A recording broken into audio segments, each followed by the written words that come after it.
अस्सलाम वालेकुम सामीन। 21 रबीउल आखिर और 14 अक्टूबर है।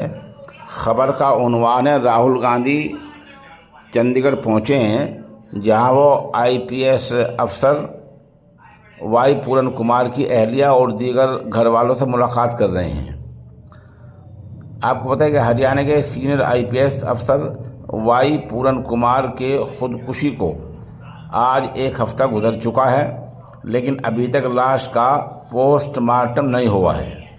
हरियाणा सरकार ने डीजीपी शत्रुजीत कपूर को छुट्टी पर भेज दिया है। उनकी जगह ओम प्रकाश सिंह को एडिशनल चार्ज सौंपा है। ओम प्रकाश सिंह 1991 बैच के आईएएस अफसर हैं।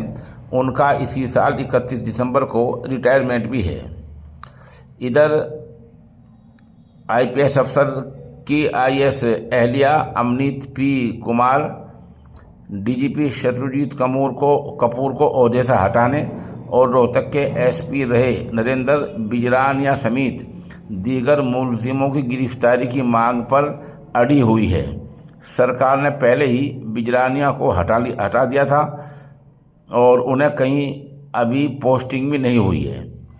इस दौरान आज सुबह लोकसभा में हिज़्ब मुखालिफ रहनुमा राहुल गांधी चंडीगढ़ पहुंचे हैं। उनका काफिला आईएएस अमनीत के सरकारी रहायशगाह पर पहुंच गया है।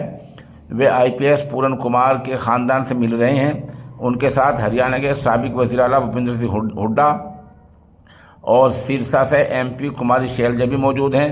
दोपहर 1:30 बजे मरकज़ी वज़ीर चिराग पासवान भी गम का इजहार करने के लिए पहुंचने वाले हैं। ख़ानदान और पसमानदा समाज की तरफ से बनाई गई 31 रुकनी कमेटी की तरफ से महापंचायत के ज़रिए दिया गया 48 घंटे का अल्टीमेटम भी आज ख़त्म हो रहा है।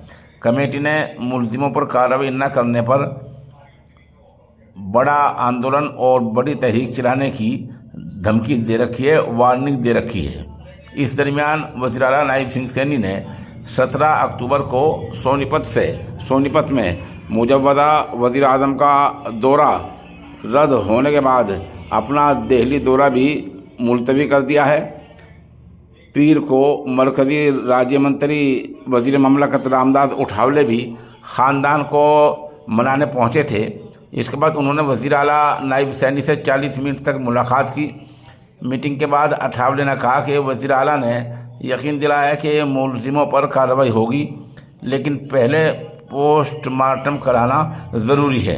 बहरहाल इस तरह के हालात हैं। आप हमारे साथ बने रहें। ख़बर अगर अपडेट होती है तो उससे भी मुत्तला किया जाएगा।